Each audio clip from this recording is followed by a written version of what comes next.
So what is compression, and what is it used for? These are the questions you're probably thinking, right? Well, there are many uses for compression, but only a few that will make a big difference to your music. Sidechain compression,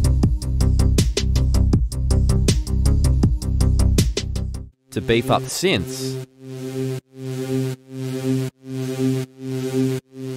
and on live instruments and vocals. Every song you hear on the radio is probably using these three compression techniques. But before we dive into what compression is used for, let's take a look at exactly how compression works. This is an audio recording of my voice.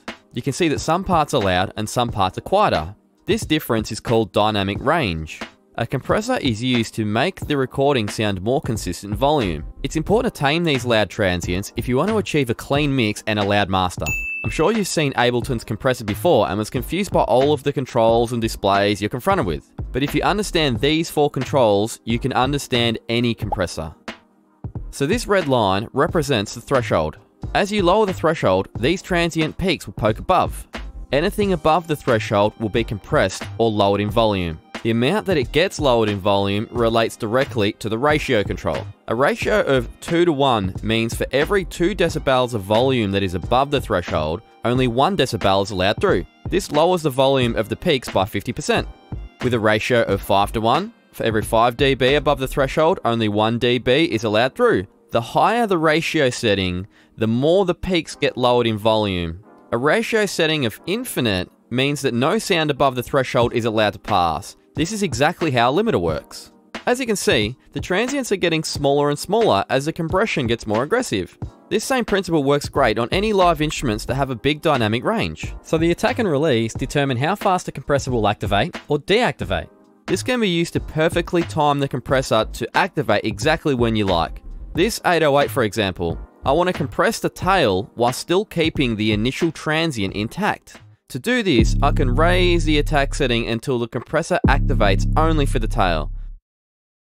Now just say you have another 808 playing straight after the first, but the compressor is still active because the release is overlapping the transient of the second.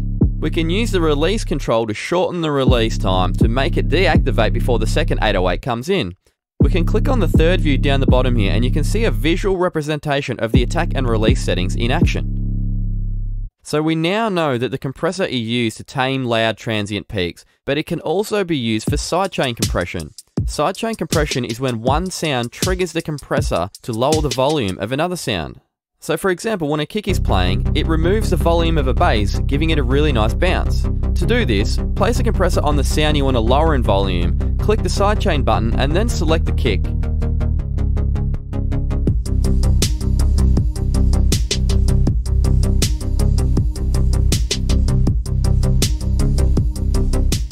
The compressor can also be used to beef up synths. By lowering the volume of the loudest part of a synth, it creates room for us to turn the whole synth up. This will make the quieter parts of the sound louder because now everything is more consistent in volume. Make sure makeup is selected, then have a ratio setting of about 2:1 and lower the threshold until you hear the sound beefing up.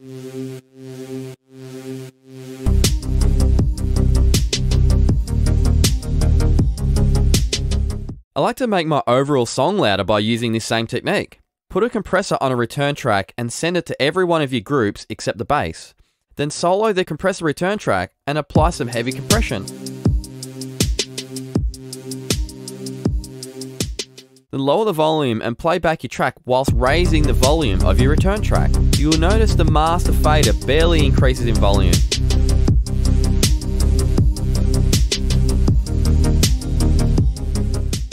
Now the compressor is a powerful tool if used correctly, but if used incorrectly, it can destroy your song and just suck the life from it. The most common mistake I see is overcompression, and this can make your track sound dull and lifeless.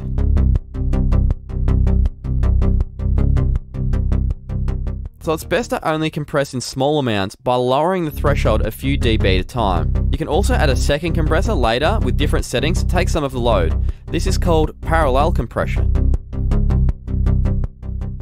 Another common mistake I see is having a too short attack and release time on the sidechain compressor. This can introduce some unwanted clicks and pops. By slightly increasing the attack and release, you can fine-tune the compressor to fit perfectly into your track. And if you're looking to find your sound and level up as a producer, then check out some of these other videos. I guarantee you'll like them.